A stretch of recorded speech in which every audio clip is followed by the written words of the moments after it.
Ciao guys, so this is where all the major work happens. This desk is where I handle cutting, sanding, assembling and all the general tasks that go into building a model ship, whether it's working on individual hulls, shaping parts or assembling smaller components. Now, this is what my workspace looks like when I'm in the middle of a build. Guys, 80% of you who watch my videos are not subscribed to the channel. This could mean we could be more than 15,000 people. I know it doesn't change anything to you, but for me it makes a huge difference. Lend a hand and subscribe. Now let's get back to us.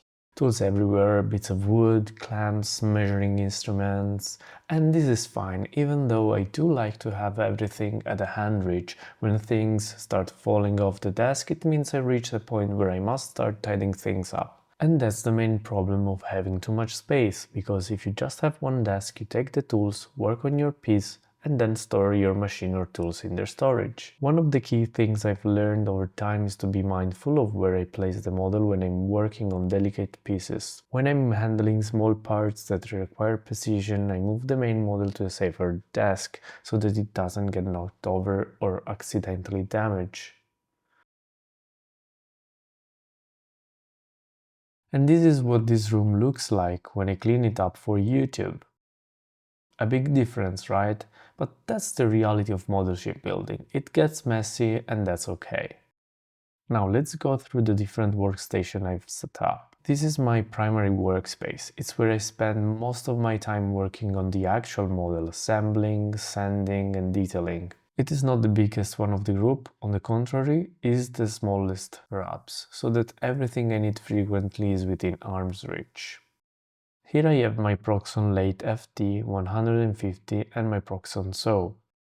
These two tools cover most of my precision cutting and turning needs, and honestly they make quite a mess. That's why I keep these stations separate. Underneath I store wooden boards and other materials I use regularly. This desk is all about keeping things in order. I have my vertical drill here, along with bigger drill bits, lathe accessories and various tools that I don't use every day. This is also where I store upcoming builds materials, recording lights and work in progress module.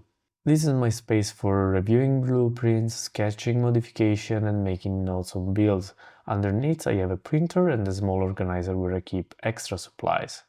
Though I'll be honest, it's not always this tidy.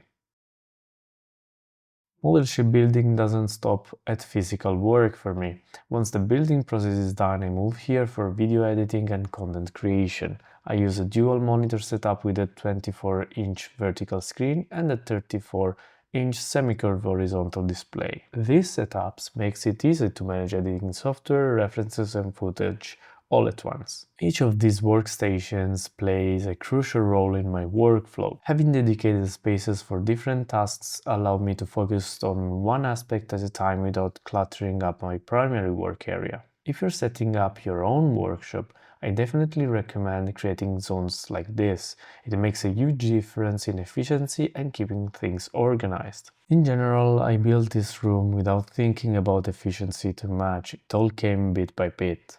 It started with a room and a desk just for my real everyday job, so when I was finishing my day I was switching to building model all in one desk. Even most of the furniture of this room were already here, so if I had to furnish this room from the beginning, I might think of doing things in a different way. But hey, modelers need to adapt, right? I've seen other modelers' workstations that are over 100 times more efficient than mine, which is basically just a room with desks, with 2 or 3 circular saws with different setups to manage a series of production of small pieces. So that was a quick tour of my model ship building workspace. Now, if you've got a better system or you think I'm doing it all wrong, feel free to let me know in the comments. I'm always open to improving things, or at least pretending to. If you found this remotely useful, consider subscribing, and if you didn't, well, I guess I'll just have to live with the crushing disappointment. See you in the next one.